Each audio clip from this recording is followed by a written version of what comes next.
sekarang saya ke Pak Ateng. Pak Ateng, sudah 3 tahun ini kan mudik tidak seperti biasanya. Ya. Akibatnya para bus-bus ini kekurangan ibaratnya penumpang. Nah, untuk 2023 ini seperti apa? Kami ketika ini awalnya dari PPKM dulu ya. Iya. PPKM itu dicabut, kami bersyukur sungguhnya. Artian menjadi lebih wajar. Dulu okupansi yang 20% ketika pembatasan itu mulai bergerak. Artinya dulu kan dengan 20% okupansi ini kurang lebih kan mobil operasi juga 20-30%. Nah sekarang bergerak menjadi sekitar 80% mobil sudah operasi. Daily ya, daily. Nah ketika itu dengan okupansi 70% sampai saat tertentu ada pilihan kan. Ketika pilihannya bagus, merek tertentu itu bagus, mereka akan penuh kan biasa itu. Ya.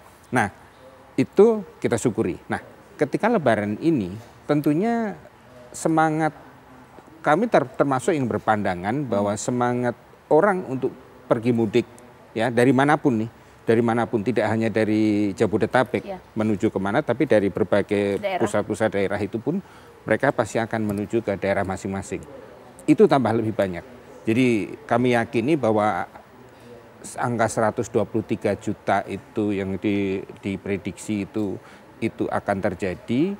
Ya kami hanya berpikir bagaimana agar semua ini berjalan lancar, kami bisa melayani masyarakat dengan lancar dengan seluruh potensi armada kami yang ada, baik itu dari AKAP, ya, kemudian AJAP, antar jemput antar provinsi, AKDP, itu yang semua yang di provinsi itu, maupun pariwisata.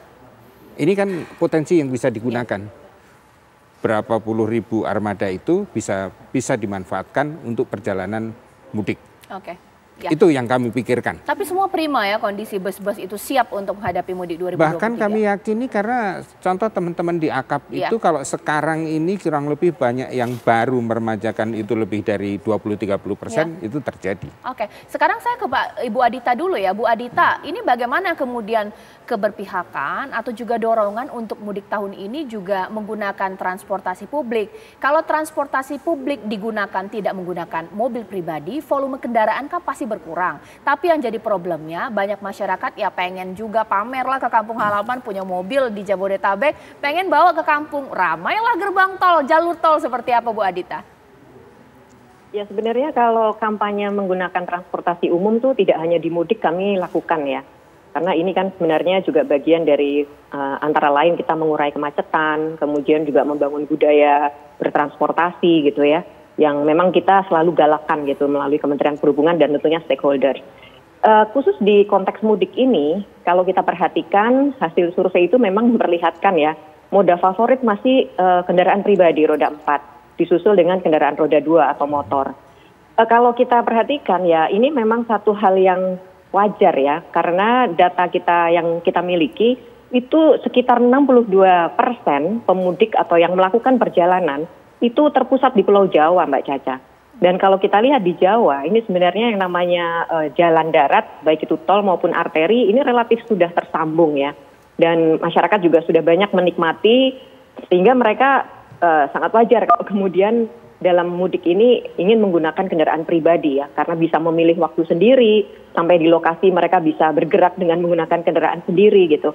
Nah, tetapi tentu pemerintah masih terus dengan himbauan ya, menggunakan transportasi umum, apalagi kalau target kita adalah para pemudik dengan kendaraan motor atau roda 2. Betul. Karena sekali lagi kalau kita bicara kendaraan motor untuk digunakan jarak jauh itu selalu berbanding lurus dengan tingkat kecelakaan. Dan tentu ya kita dorong masyarakat untuk bisa beralih menggunakan kendaraan umum yang harus terjangkau ya tentunya ya. Kelas ekonomi itu diatur oleh pemerintah, sementara kalau kelas eksekutif memang ini dilepas pada mekanisme pasar. Jadi sekali lagi kalau pemerintah tentu ingin sekali masyarakat beralih ya dengan menggunakan transportasi umum. Tetapi ya sekali lagi ini pilihan-pilihan yang tentu juga kita harus lihat situasi dalam konteks mudik ini. Iya. Gitu. Sekarang saya ke Pak Darman Ningtyas, kenapa sih masyarakat memang lebih senang menggunakan kendaraan pribadi? Kita singkirkan dulu ya soal bahwa prestis dia bawa mobil ke kampung halaman. Padahal masyarakat yang bawa mobil lintas luar kota ini kan bukan supir profesional. Dia suka ngantuk, kecelakaan tinggi, ini seperti apa Pak? Apa tidak paham resikonya masyarakat atau bagaimana ya? Saya kira kultur masyarakat sekarang sedikit berubah ya kalau saya melihat ya. Artinya keinginan untuk pamer, punya motor, punya mobil, saya kira sudah nggak ada lagi. Karena di desa-desa kan sekarang sudah banyak juga orang punya mobil, punya motor gitu ya. Apalagi ketika tol Trans Jawa ini tersambung.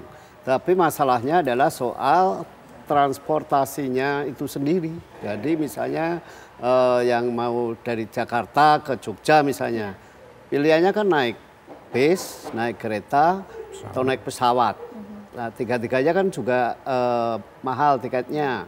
Kalau berangkat bersama keluarga, dikalkulasi lebih baik naik mobil pribadi. Lebih pertama dari segi kos itu bisa sama dengan naik angkutan umum, tapi fleksibilitas mengatur jadwalnya jauh lebih fleksibel. Kepentingan di kampung halaman juga lebih terpenuhi. Bisa ke tempat wisata ya? Ya, kalau naik angkutan umum, katakanlah misalnya naik kereta, yang jadi problem adalah turun dari stasiun sampai ke tujuan rumah. Naik mobil juga? Iya, Grab. gitu. Nah, jadi secara kalkulasi biayanya jauh lebih mahal. Menarik. Nah, ini penting untuk Anda. Apakah benar kalau mudik pakai mobil pribadi lebih murah? Saya tanya kepada Pak Ateng. Tuslahnya ini bagaimana nih Pak di 2023? Kita di 2023 ini istilahnya tidak ada tuslah. Kita kan ada tarif batas bawah, tarif batas atas. Tentunya selama itu bermain di sana ketika memang permintaan tinggi wajar kan, itu masih mungkin menggunakan pada batas yang lebih tinggi. Saya pikir itu yang dilakukan di angkutan jalan juga.